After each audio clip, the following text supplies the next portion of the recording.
أعوذ بالله من الشيطان الرجيم بسم الله الرحمن الرحيم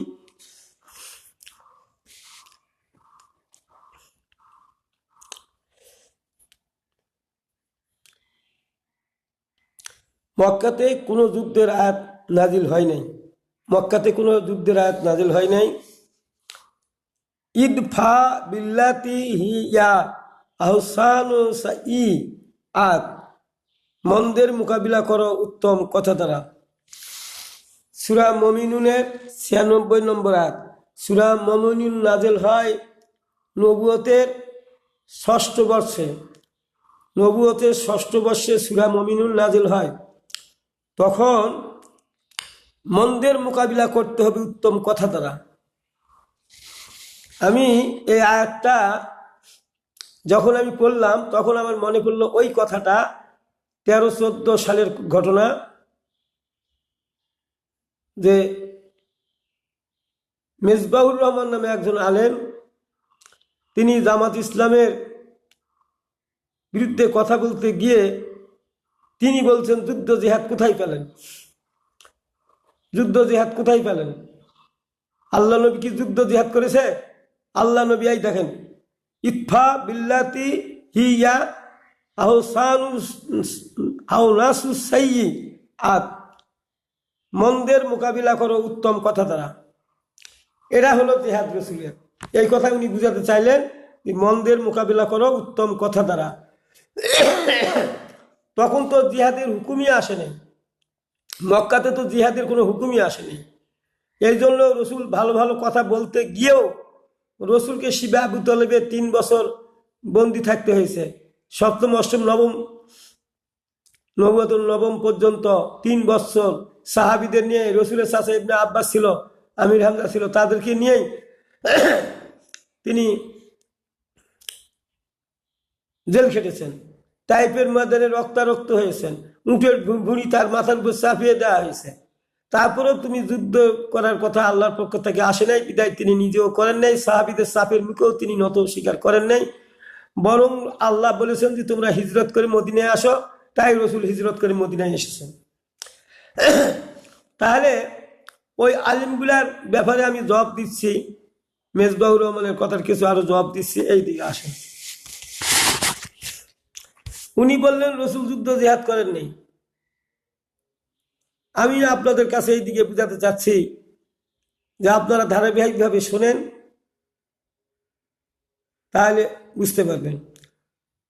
সূরা আন-নিসা ৫৯, ইয়া আইয়ুহাল্লাযীনা আমানু আতিউল্লাহ আতিউর রাসূলা ওয়া উলিল আমরি মিনকুম, হে মুমিনগণ তোমরা আনুগত্য করো আল্লাহর, আনুগত্য করো তোমার রসুলের, তোমাদের মধ্যে যারা নেতা হবে তাদেরও আনুগত্য করো।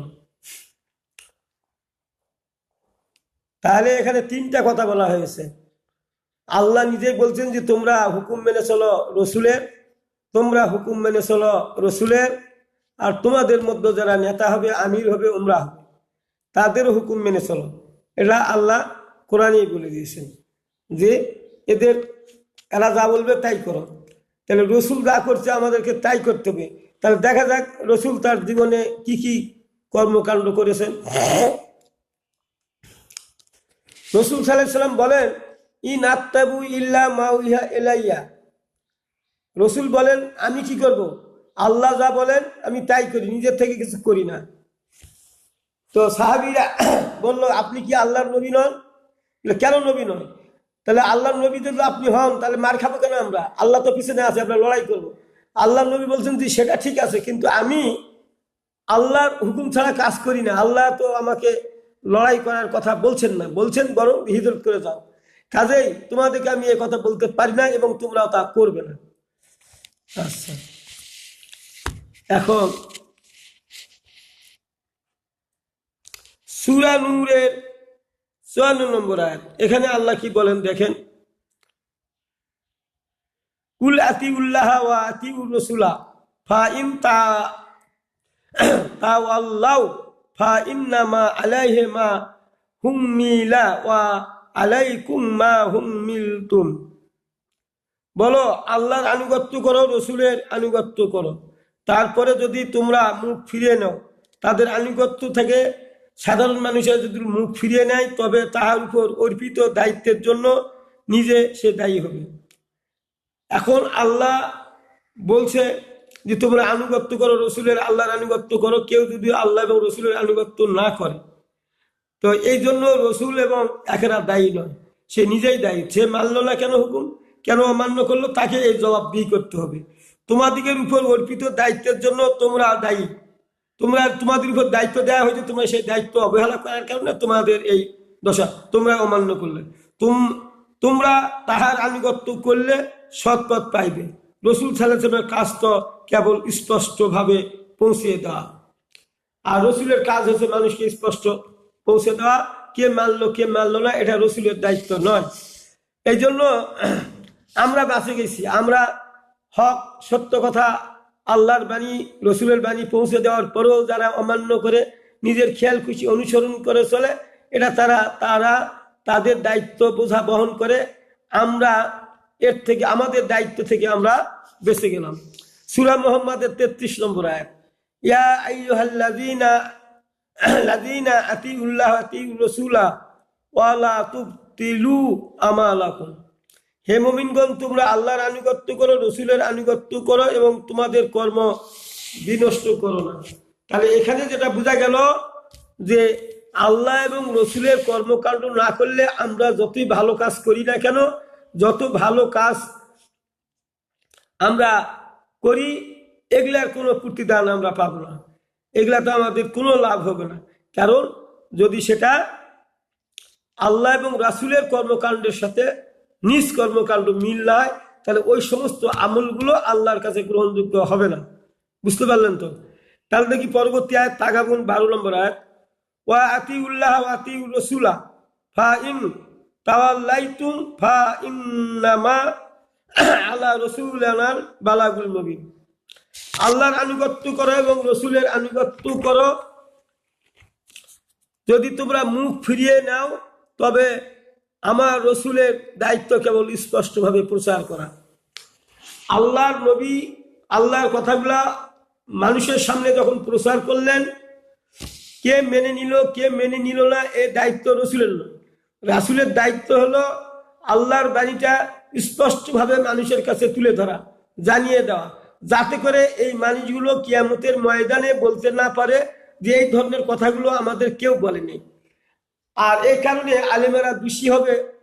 এই জন্য নিজের দায় মুক্তির জন্য আমাদেরকে কোরআন এবং হাদিসের কথাগুলো মানুষের সামনে স্পষ্টভাবে তুলে ধরতে হবে।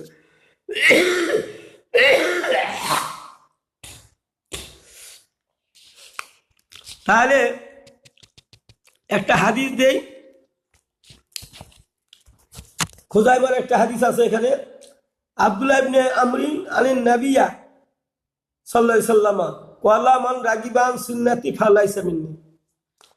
আব্দুল্লাহ ইবনে আমরিন থেকে বর্ণিত, তিনি বলেন রাসূল সাল্লাল্লাহু আলাইহি ওয়াসাল্লাম বলেছেন যে আমার সুন্নাত থেকে মুখ ফিরিয়ে নিল, সে আমার দলভুক্ত নয়। তাহলে রসুলের সুন্নাত থেকে, রসুলের কর্মকাণ্ড থেকে যারা মুখ ফিরিয়ে নিল, রসুল বলছে আমার দলভুক্ত তারা নয়। তাহলে রসুল তো বলে নাই নামাজের কথা, এখানে আনুগত্য করার কথা বলছে। আনুগত্য মানে সব হুকুম মেনে চলা। তাহলে আপনি রসুলের কর্মকাণ্ড থেকে খালি নামাজ রোজা গ্রহণ করলেন, দান খয়রাত গ্রহণ করলেন, হজ গ্রহণ করলেন, আর রসুলের যে আর কর্মকাণ্ড ছিল, সমাজ সংস্কার, দেশ সংস্কার, আল্লাহর জমিনে আল্লাহর বিধান কায়েম করেছেন, বিচার ফাইসলা করেছেন, হাত কেটে দিয়েছেন, জেনাকারীতে জেনার সঙ্গে সার করেছেন, কেসাস করেছেন, এই প্রত্যেক দণ্ডবিধিগুলা রাসূল সাল্লাল্লাহু আলাইহি ওয়াসাল্লাম নিজে বাস্তবায়ন করলেন।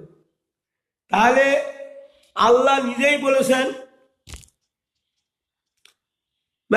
মাইতুর রসুলা ফাকাত আতা আল্লাহ, যারা আমার রসুলের কর্মকাণ্ড করে তারা তো আমার কর্মকাণ্ড করে। মাইতুর রসুলা ফাকাত আতা আল্লাহ, যারা রসুলের কর্মকাণ্ড করে তারা তো আমার কর্মকাণ্ড করে।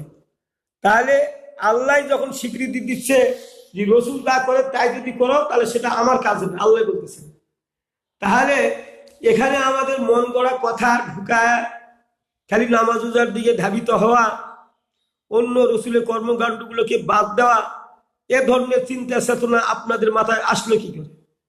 আমার প্রশ্ন হলো এটা, এই ভাগ হয়ে যাওয়ার চিন্তা চেতনা আপনাদের মাথায় ঢুকলো কি করে? এত সুন্দর সুন্দর হাদিস থাকার পরও, কোরআনের আয়াত থাকার পরও আপনারা রসুলের সব কর্মকাণ্ড গ্রহণ করতে পারলেন না কেন? আরেকটা হাদিস দেই, আনাবি হুরায়রা কলা কলা রাসূলুল্লাহ সাল্লাল্লাহু আলাইহি ওয়াসাল্লাম মান আতানি দাখালাল জান্নাতা ওয়া মান আসানি ফাকাদ আবি। রসুল বলছে যে আমার আনুগত্য করলো তারা তো আল্লাহরই আনুগত্য করলো। রসুলও সাক্ষী দিচ্ছেন যে যারা আমারই কর্মকাণ্ড করলো তারা তো আল্লাহরই কর্মকাণ্ড করলো, যারা আমার কর্মকাণ্ড অমান্য করলো তারা আমাকে অস্বীকার করলো বা অমান্য করলো। তাহলে এখন নেন দিন সহি হাদিস সব সিয়াসতটার মধ্যে আছে। তাহলে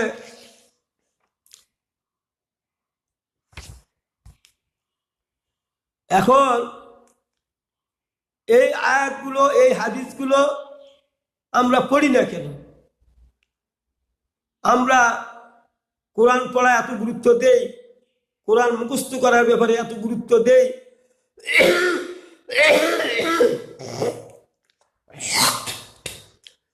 হাফেজ হই, এই অনেক ছোলা আমরা হাফেজ বানাচ্ছি, এই চিন্তা চেতনার উপর কেউ কথা বলছেন না। 1 হরফে 10 নাকি একজন হাফেজ 10 জনকে নিয়ে যাবে, এই কথাটা মানুষকে বোঝানো হচ্ছে।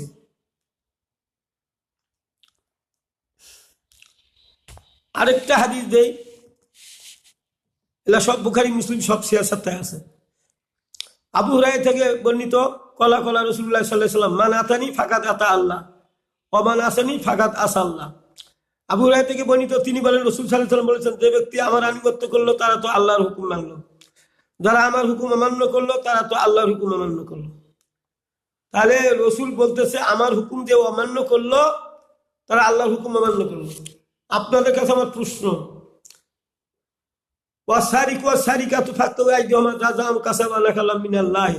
পুরুষ কিংবা নারী চুরি করে তার হাতটা কেটে দাও, রসুল এই কাজটা করেছেন, তা আপনি যে করছেন না, ধরুন আপনি ইমানদার বলে দাবি করেন, আপনি যে এটা মানছেন না, আপনি কি মানছেন তাহলে? এই যে আল্লাহ এটা রসুল এটা করেছে বিচার ফাইসালা, আল্লাহ রসুল করছে, আপনি মানছেন না, তাহলে ইমানদার আপনি কিভাবে থাকলেন? রসুলের সামান্য কিছু কথা মানলেন আর বৃহত্তম কথাগুলো আর মানতেছেন না, তার মানে এখানে কষ্ট আছে, জীবন দিতে হয়। এখানে আল্লাহ পরীক্ষা নিবে, এমনি এমনি পরীক্ষা নিবে না, পরীক্ষা দিয়ে পাশ করে জান্নাতে যেতে হবে। আমি যে আয়াতগুলো আপনাদের সামনে বললাম আজকে, আমি যে আয়াতগুলো আপনাদের সামনে পড়লাম, যারা আজকে আমার ভিডিও দেখবেন, শুনবেন, চিন্তা করে দেখবেন আপনি রসুলের আনুগত্য করছেন কিনা, আমিরদের হুকুম মানছেন কিনা, এটা আপনাকে নিজের জীবন দিয়েই পর্যালোচনা করে দেখতে হবে যে আপনি কি কাজ করছেন। এখানে রসুল এবং আল্লাহ এবং রসুলের আনুগত্য করতে হবে, শর্তহীনভাবে, কোনো শর্ত নাই। আল্লাহ বলেছে তাই মেনে নিতে হবে, রসুল বলছে তাই মেনে নিতে হবে। আর আমাদের মধ্যে যারা আমির হবে তাদের হুকুম মানতে হবে শর্ত সাপেক্ষে। কেমন শর্ত সাপেক্ষে? যেমন যতক্ষণ ওই আমির আল্লাহ এবং রসুলের কর্মকাণ্ডের উপরে নিজে স্থির থাকেন, তারপরে অন্যদেরকেও সেই পথে আসার জন্য আহ্বান জানায়, ওই আমিরের হুকুম মানতে হবে। যে আমির নিজে ওই কাজগুলা করে, অন্যদেরকেও এইভাবে আল্লাহর পথে ডাকে, ওই সব ধরনের আমির যদি পাওয়া যায় তাহলে আমাদের ফরজে আইন হয়ে যাবে, ফরজ হয়ে যাবে। সব আমিরের হুকুম মানা যাবে না, এই কারণে যে তারা আংশিক ইবাদত করে। কিছু আমির দেখি আমি, যে কিছু আমির দেখা যায় যে তারা আল্লাহ এবং রসুলের হুকুম আহকাম মানে না, রসুলের কর্মকাণ্ড মানে না, খালি শুধু নামাজ রোজার উপরে যায়।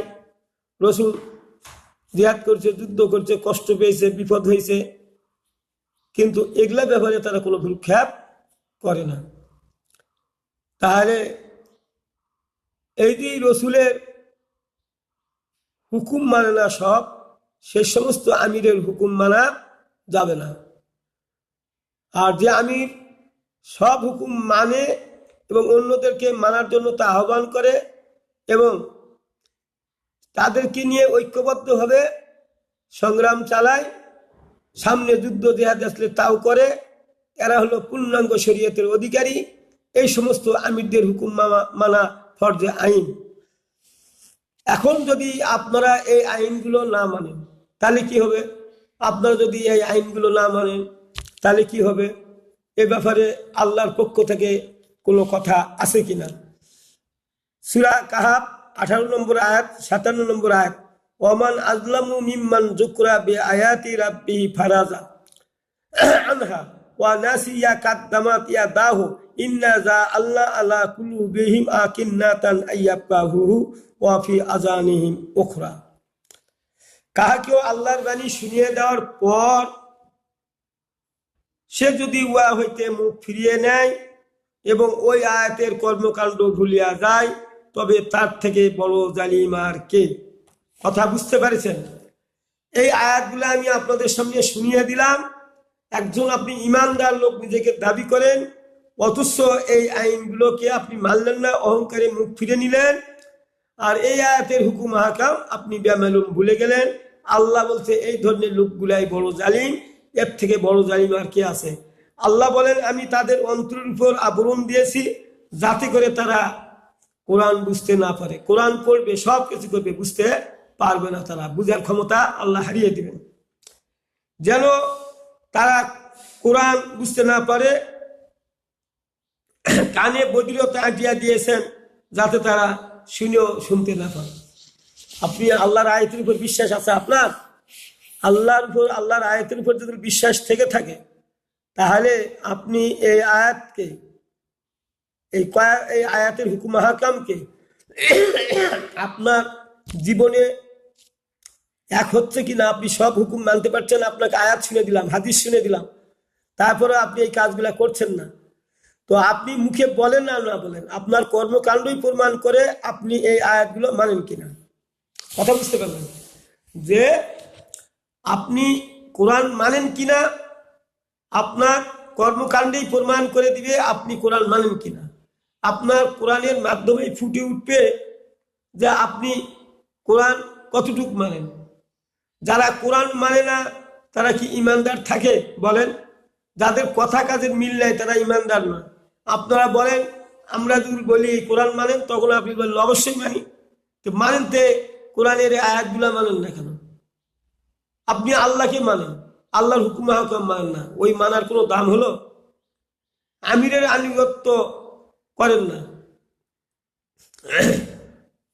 আমিরকে মানেন, রসুলকে মানেন, কিন্তু তার হুকুম হাকাম মানেন না, তাহলে কি আপনি ইমানদার হবেন? রসুলের সময় যে সমস্ত সাহাবীরা আল্লাহ রসুলের হুকুম অমান্য করলো, একটা দুটা কথাই অমান্য করলো, তারা মুনাফিক হয়ে ঘোষিত হলো।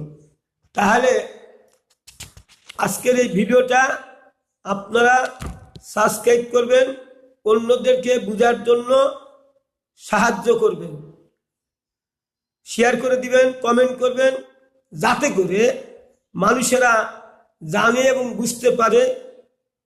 তাহলে কি হবে? আমাদের কি হবে? যারা আমরা বলছি তাদের আমাদের লাভ হলো। আল্লাহর কথাটা পৌঁছে দেওয়া আমাদের উপর দায়িত্ব ছিল, আমরা তা পৌঁছে দিয়েছি, এই কারণে আমরা প্রচুর সব পাবো।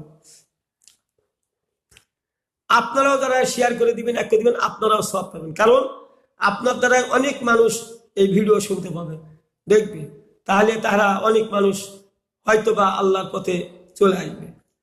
এই কথা বলেই আজকের ভিডিও আমি এখানে শেষ করে দিলাম। আসসালামু আলাইকুম ওয়া রাহমাতুল্লাহি ওয়া বারাকাতুহু।